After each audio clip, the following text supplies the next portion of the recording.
नमस्कार दोस्तों, आपका मेरे चैनल पर स्वागत है। दोस्तों, जिसने इस पृथ्वी पर जन्म लिया है, उसकी मृत्यु तय है। इस सत्य को कोई भी नहीं बदल सकता। मनुष्य का शरीर पंच तत्व में विलीन हो जाता है, तब उसकी आत्मा कहाँ जाती है? क्या आत्मा सच में जीवित रहती है? और अगर हाँ, तो क्या उसे भी भूख लगती है? क्या आत्मा भी किसी रूप में भोजन करती है? दोस्तों, इन सभी प्रश्नों का वर्णन स्वयं भगवान विष्णु द्वारा गरुड़ जी को उपदेशित शाश्वत सत्य है, जो मृत्यु के बाद की यात्रा को विस्तार से समझाता है। एक बार भगवान विष्णु क्षीर सागर में ध्यान मग्न थे, तभी उनके वाहन और परम भक्त गरुड़ जी वहां उपस्थित हुए। भगवान ने अपनी आंखें खोली, मुस्कुराए और स्नेह से पूछा, हे गरुण, आज तुम अत्यंत गंभीर भाव में प्रतीत हो रहे हो। कहो, किस जिज्ञासा के उत्तर की खोज में आए हो? फिर गरुण देव बोले, हे भगवान, क्या यह सत्य है कि आत्मा को मृत्यु के बाद भी भोजन की आवश्यकता होती है? क्या आत्मा भी भोजन करती है, और यदि हाँ, तो क्या खाती है? और उन्हें भोजन कहाँ से प्राप्त होता है? भगवान विष्णु मंद मुस्कान के साथ बोले, हे गरुण, आपने बहुत ही उचित प्रश्न किया है, जो संपूर्ण संसार के लिए कल्याणकारी है। हे गरुण, मृत्यु केवल शरीर की होती है, आत्मा अमर है, परंतु वह भी भूख और प्यास का अनुभव करती है। पर इस रहस्य को अच्छे से समझने के लिए पहले मैं आपको एक कथा सुनाता हूँ। कहते हैं कि इस कथा को जो भी व्यक्ति ध्यान पूर्वक आखिरी तक सुन लेता है, तो उसकी कोटि कोटि पापों का नाश होता है। गरुड़ पुराण भगवान विष्णु गरुड़ देव को कथा सुनाना प्रारंभ करते हैं और कहते हैं, गरुड़ रामपुर नामक एक गांव था, जहां जीवन अपनी गति से चलता था। लेकिन उस दिन गांव की हवाओं में कुछ अलग था, क्योंकि गांव की सबसे बुजुर्ग महिला गायत्री देवी का देहांत हो गया था। वे धार्मिक, संयमी और श्रद्धालु महिला थी। उनकी वृद्ध देह वर्षों की सेवा और साधना का प्रतीक बन चुकी थी। परंतु उस दिन उनके प्राण निकलते ही कुछ ऐसा घटा, जिसने उनके परिवार और विशेष रूप से उनके बेटे मोहन की जिंदगी बदल दी। मोहन एक सरकारी कर्मचारी था, जो शहर में रहता था। सूचना मिलने के बाद वह गांव लौटा तो आया, लेकिन मां का अंतिम संस्कार पहले ही हो चुका था। वह बोला, अब क्या ही कर सकते हैं, मां को मोक्ष मिल गया होगा। गांव वालों ने समझाया, बेटा, पिंडदान और तर्पण अभी बाकी है। आत्मा को भूख प्यास लगती है। जब तक पिंड नहीं दिया जाता, वह शांति नहीं पाती। मोहन मुस्कुराया और बोला, यह सब अंधविश्वास है। आत्मा को खाना नहीं चाहिए। रात का तीसरा पहर था। मोहन अपनी माँ के कमरे में ही सो गया। गहरी नींद में था जब उसे एक सपना आया, पर यह सपना नहीं था, कोई चेतावनी थी। कमरे में अंधेरा छाया हुआ था, लेकिन उस अंधेरे में एक धुंधली आकृति उभरी। माँ की आवाज आई, बेटा। यह सुनकर मोहन चौंक पड़ा। माँ उसने देखा, माँ खड़ी थी, पर उनका चेहरा पीला था, आंखें गहराई में डूबी हुई और शरीर पर वही पुराना साड़ी काका पड़ा। माँ बोली, मुझे भूख लगी है। मोहन कांप उठा, आपको भूख? लेकिन माँ का स्वर अब करुणा और पीड़ा से भर गया। बेटा, शरीर चला गया है, लेकिन आत्मा जीवित है। जब तक तुम तर्पण और पिंडदान नहीं करोगे, मैं तृप्त नहीं हो सकती। मेरा सूक्ष्म शरीर तड़प रहा है। अचानक कमरे की दीवारें कांपने लगी। माँ की छाया धुएं में बदल गई और सोहन की नींद टूट गई। पसीने में तरबतर, दिल जोर जोर से धड़क रहा था। सुबह होते ही मोहन उठ बैठा। सपना आंखों में घूम रहा था। वह सोचने लगा, क्या माँ सच में भूखी है? क्या यह सिर्फ मेरा वहम है या कोई संकेत? उसी समय गांव के पुजारी उसके घर आए और बोले, बेटा, तुम्हारे पिता ने जब तुम्हारे दादा के लिए पिंडदान नहीं किया था, तब भी घर में अजीब घटनाएं होने लगी थीं। तुम्हारी माँ धार्मिक थी, इसलिए वे तुम्हें संकेत दे रही हैं। अब भी समय है। पिछली रात मोहन ने माँ की आत्मा को देखा था, भूख ही असहाय और तड़पती हुई। उस रात के बाद उसकी सोच बदल चुकी थी। वह जानना चाहता था, क्या सच में आत्मा को भूख लगती है? क्या यह सब केवल एक सपना था, या गरुड़ पुराण में सचमुच इसका कोई प्रमाण है? वह गांव के वृद्ध और विद्वान पंडित त्रिभुवन शर्मा के पास गया। उन्होंने गरुड़ पुराण का संदर्भ खोलते हुए कहा, बेटा, जब कोई जीव इस शरीर को छोड़ता है, तब उसकी आत्मा सूक्ष्म शरीर में प्रवेश कर लेती है। यह सूक्ष्म शरीर ही उस आत्मा का स्थायी माध्यम बनता है जिसके जरिए वह अपने कर्मों के अनुसार यमलोक की यात्रा करती है। लेकिन यह यात्रा तुरंत नहीं होती। मृत्यु के बाद आत्मा कम से कम 10 दिन तक इस पृथ्वी पर ही रहती है। वह अपने घर, अपने प्रियजनों के बीच ही भटकती है, परंतु अब यह किसी को छू नहीं सकती, अपनी बात कह नहीं सकती, सिर्फ महसूस कर सकती है पीड़ा, अकेलापन और भूख। जिस प्रकार शरीर को भोजन चाहिए होता है, उसी तरह सूक्ष्म शरीर को भी एक प्रकार का पोषण चाहिए होता है। यह पोषण तिल, जल और दान के माध्यम से उसे प्राप्त होता है। आत्मा को शांति तभी मिलती है जब उसके लिए तर्पण और श्राद्ध कर्म विधि पूर्वक किए जाएं। फिर मोहन ने उत्सुकता से पूछा, लेकिन आत्मा तो अदृश्य है, वह भोजन को कैसे ग्रहण करती है? पंडित जी मुस्कुराए और बोले, बिल्कुल सही प्रश्न। आत्मा स्वयं भोजन नहीं खा सकती क्योंकि उसमें स्थूल शरीर नहीं होता। लेकिन जब परिवारजन श्रद्धा और मंत्रों के साथ तर्पण और पिंडदान करते हैं तो वह सूक्ष्म ऊर्जा के रूप में आत्मा तक पहुंचता है। वह भाव को ग्रहण करती है, पदार्थ को नहीं।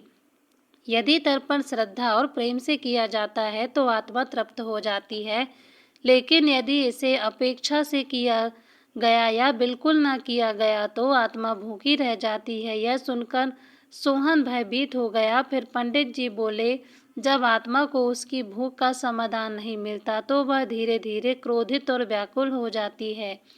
कई बार वह घर के सदस्यों को संकेत देती है, स्वप्न में आना, किसी की तबीयत खराब होना, घर में अशांति फैलाना, यहाँ तक कि पितृदोष उत्पन्न हो जाना। यह सब आत्मा की असंतुष्टि के लक्षण है। पिंडदान मृत आत्मा के लिए वही है जो किसी यात्री के लिए रास्ते का भोजन होता है। जब पिंडदान विधि पूर्वक होता है, तिलकुश जल और मंत्रों के साथ, तब आत्मा को वह ऊर्जा मिलती है जिससे वह यमलोक की यात्रा पूरी कर पाती है। बिना पिंडदान के आत्मा भटकती है और कई बार प्रेत बन जाती है। दशम, एकादश, द्वादश दिन किए गए कर्म आत्मा के लिए भोजन और विश्राम का कार्य करते हैं। फिर 1 वर्ष तक प्रति माह श्राद्धा और पितृपक्ष में तर्पण, यह सब मिलकर आत्मा को मोक्ष की दिशा में भेजते हैं। अब मोहन मौन था, लेकिन उसका हृदय संकल्प से भर चुका था। वह बोला, मैं माँ के लिए विधि पूर्वक पिंडदान करूँगा, उन्हें भूख नहीं लगनी चाहिए, यह मेरा पुत्र धर्म है। मोहन अब आत्मा की भूख और उसकी पीड़ा को समझ चुका था। माँ की तड़पती छाया, पंडित त्रिलोचन के शब्द और गरुड़ पुराण की शिक्षाएं, सब कुछ अब उसे एक ही दिशा में ले जा रहे थे। लेकिन अब उसके सामने प्रश्न था, पिंडदान कैसे किया जाए, क्यों किया जाए और इसके पीछे का रहस्य क्या है? पिंडदान क्या है? अन्न का वह गोल आकार जिसमें तिल, जौ, घी, दूध, चावल और जल मिश्रित होते हैं, इसे मंत्रों के साथ मृत आत्मा को अर्पित किया जाता है। यह पिंड आत्मा के सूक्ष्म शरीर के लिए ऊर्जा, भोजन और यात्रा का माध्यम होता है।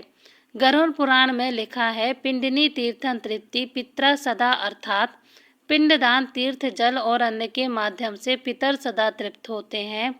मृत्यु के बाद के 10 दिन विशेष महत्व रखते हैं। हर दिन विशेष मंत्रों के साथ आत्मा को एक एक पिंड समर्पित किया जाता है। हर दिन एक उद्देश्य होता है। पहले दिन मृत्यु की पीड़ा से मुक्ति, तीसरे दिन सूक्ष्म शरीर का निर्माण, 7वें दिन यात्रा के मार्ग पर सहारा, 10वें दिन आत्मा की स्थिरता और तृप्ति। पंडित जी बोले, हिंदू शास्त्रों में कर्म कांड केवल प्रतीक नहीं, एक गहरा मनोवैज्ञानिक और ऊर्जा आधारित विज्ञान है।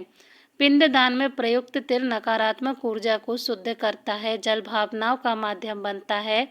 तब परिवारजन प्रेम, श्रद्धा और समर्पण से पिंड देते हैं तो उस ऊर्जा को आत्मा ग्रहण करती है, जिससे वह या तो मुक्त होती है या अगले जन्म की ओर अग्रसर होती है। पिंडदान क्यों अनिवार्य है, तो हम आपको बता दें कि यदि पिंडदान नहीं किया गया तो आत्मा भूखी रह जाती है, वह भटकती रहती है। प्रेत या असमाधान रूप में परिवार पर पितृदोष उत्पन्न हो सकता है। व्यक्ति आध्यात्मिक दृष्टि से आगे नहीं बढ़ पाता। गरुड़ पुराण में चेतावनी दी गई है, यो ना ददाति पितपिंडम संभवति पापी ना अपनोति सुख कदाचित, अर्थात जो पिंडदान नहीं करता वह पापी कहलाता है और उसे कभी सुख प्राप्ति नहीं होती। मोहन ने निश्चय किया कि वह माँ के लिए संपूर्ण विधि से पिंडदान करेगा। गांव के सभी ब्राह्मणों को बुलाया गया। घर के आंगन में कुश का आसन बिछाया गया। तिल और जल से बनी पिंड अर्पित की गई। हर मंत्र के साथ मोहन की आंखें नम थीं। अंतिम मंत्र के समय हवा की गति थम गई। एक शांति का अनुभव हुआ, जैसे कोई अधूरा संदेश पूरा हो गया हो, और मोहन को माँ की मुस्कुराती छाया दिखाई दी। अब वो भूखी नहीं थी, शांत थी, और धीरे धीरे वह ब्रह्म विलीन हो गई। मोहन ने विधि पूर्वक पिंडदान कर दिया। माँ की आत्मा को एक क्षण के लिए शांति मिलती दिखाई दी, लेकिन पंडित त्रिलोचन के चेहरे पर अभी भी चिंता की रेखाएं थीं। मोहन ने पूछा, क्या अब माँ को शांति मिल गई? पंडित जी बोले, पिंडदान तो प्रथम चरण है पुत्र, लेकिन तर्पण और श्राद्ध कर्म यदि ना किए गए तो आत्मा पुनः पीड़ा से घिर सकती है और कभी कभी प्रेत बन सकती है। यह सुनकर मोहन स्तब्ध रह गया। प्रेत क्या? मेरी माँ भटक भी सकती थी? पंडित जी ने गरुड़ पुराण का रहस्य खोला। गरुड़ पुराण में बताया गया है कि जब आत्मा को उचित पिंडदान, तर्पण, श्राद्ध और यम के नाम की क्रियाएं नहीं मिलती, तब तक वह आत्मा स्थूल जगत के प्रति आसक्त हो जाती है। वो इस संसार को छोड़ नहीं पाती, क्योंकि भूख, मोह, परिवार की चिंता और अधूरी इच्छाएं उसे बांध लेती हैं। तब वह आत्मा पिशाच, प्रेत या भूत जैसी योनि में प्रवेश कर सकती है। जो व्यक्ति पाप कर्मों के साथ मरता है और जिसे तर्पण नहीं मिलता, वह प्रेत योनि को प्राप्त करता है और बंधन में फंसा रहता है। प्रेत योनि कोई स्थायी नरक नहीं, बल्कि एक बीज की दशा है, जहाँ आत्मा ना तो मृत होती है, न जीवित। वो हर समय अशांति में रहती है, किसी माध्यम से संवाद करना चाहती है। फिर मोहन ने घबराकर पूछा, मैंने तो माँ का पिंडदान कर दिया, फिर भी क्या वे भटक सकती थीं? पंडित जी बोले, यदि पिंडदान के बाद श्राद्ध और वार्षिक तर्पण ना किया जाए तो आत्मा को पूर्ण शांति नहीं मिलती। वह अधूरी रह जाती है, जैसे किसी भूखे को केवल पानी मिल जाए लेकिन अन्न नहीं। यही अधूरी तृप्ति कभी कभी प्रेत बनती है। मोहन ने माँ की आत्मा की शांति के लिए पिंडदान, तर्पण और पितृदोष से मुक्ति का संकल्प लिया, परंतु उसके मन में एक अंतिम प्रश्न अभी भी शेष था, क्या आत्मा वास्तव में भोजन करती है? अगर हाँ, तो कैसे? इस प्रश्न को लेकर वह पुनः पहुंचा ऋषि पुरोहित त्रिलोचन के पास, जो गरुड़ पुराण के ज्ञाता थे। अब आरंभ होता है उस प्रश्न के उत्तर का जो मृत्यु से परे है। भगवान विष्णु गरुड़ जी से कहते हैं, आत्मा एक सूक्ष्म शरीर में विचरण करती है, जिसे लिंग शरीर कहा गया है। यह शरीर भौतिक भोजन तो नहीं कर सकता, परंतु ऊर्जा रूप में अन्न, श्रद्धा और भावना को ग्रहण करता है। आत्मा को कब और कैसे भोजन मिलता है? तो हम आपको बता दें कि आत्मा को भोजन पहुंचता है इन विशेष कर्मों से। पहला है पिंडदान। पिंड यानी चावल, तिल, घी यदि मृतक की आत्मा को ऊर्जा रूप में पोषण प्रदान करता है। श्रद्धा से किया गया पिंडदान आत्मा के सूक्ष्म शरीर को भोजन के समान ही तृप्त करता है। दूसरा है तर्पण। तर्पण में जल, तिल और मंत्रों के साथ पितरों को अर्पण किया जाता है। इससे आत्मा को शांत व तृप्त होने की ऊर्जा तरंगें प्राप्त होती हैं। और तीसरा है श्राद्ध भोजन। ब्राह्मणों को श्राद्ध से भोजन कराने से आत्मा को प्रतीकात्मक रूप से अन्न की प्राप्ति होती है। यह भोजन आत्मा के लिए मानसिक संतोष और पुण्य ऊर्जा बन जाता है। गरुड़ पुराण के अनुसार जब किसी व्यक्ति की मृत्यु होती है तो आत्मा शरीर को छोड़ देती है। जैसे ही आत्मा शरीर से अलग होती है, वैसे ही यमदूत आते हैं और आत्मा को यमलोक की ओर ले जाते हैं। आत्मा का शरीर से बिछड़ना बहुत ही कष्टदायक होता है। जब आत्मा शरीर से अलग होती है तो वह बहुत ही दुखी होती है। वह बार बार अपने शरीर के पास जाती है और सोचती है कि यह मेरा शरीर है, मुझे इसमें वापस आना है, लेकिन ऐसा नहीं हो पाता। आत्मा अपने शरीर से बिछड़ने के बाद अपने घर, अपने परिवार के पास जाती है, पर कोई उसे देख नहीं सकता। वह रोती है, चिल्लाती है, अपने परिवार वालों से बातें करती है, लेकिन कोई उसकी बात नहीं सुन पाता। ऐसे में आत्मा को बहुत भूख और प्यास लगती है, लेकिन वह कुछ खा नहीं सकती, क्योंकि वह अब सूक्ष्म शरीर में होती है। गरुड़ पुराण में यह भी कहा गया है कि जब तक आत्मा को विधि पूर्वक पिंडदान नहीं मिलता, तब तक आत्मा भूख ही प्यासी और दुखी रहती है। पिंडदान के द्वारा ही आत्मा की भूख और प्यास शांत होती है। जब घर वाले पिंडदान करते हैं तो आत्मा उसे ग्रहण करती है और संतुष्ट होती है। इसलिए गरुड़ पुराण में पिंडदान को अत्यंत आवश्यक बताया गया है। पिंडदान के बिना आत्मा को शांति नहीं मिलती, वह इधर उधर भटकती रहती है। उसे ना तो जल मिलता है, ना ही अन्न। जो भी व्यक्ति अपने मृत पूर्वजों के लिए पिंडदान करता है, वह न केवल अपने पितरों को संतुष्ट करता है, बल्कि स्वयं के जीवन में भी सुख और समृद्धि प्राप्त करता है। इसलिए गरुड़ पुराण में यह कहा गया है कि मनुष्य को अपने पितरों के लिए पिंडदान अवश्य करना चाहिए। दोस्तों, वीडियो पसंद आया हो तो लाइक और शेयर जरूर करें और चैनल को सब्सक्राइब करना ना भूलें। आप सभी का धन्यवाद।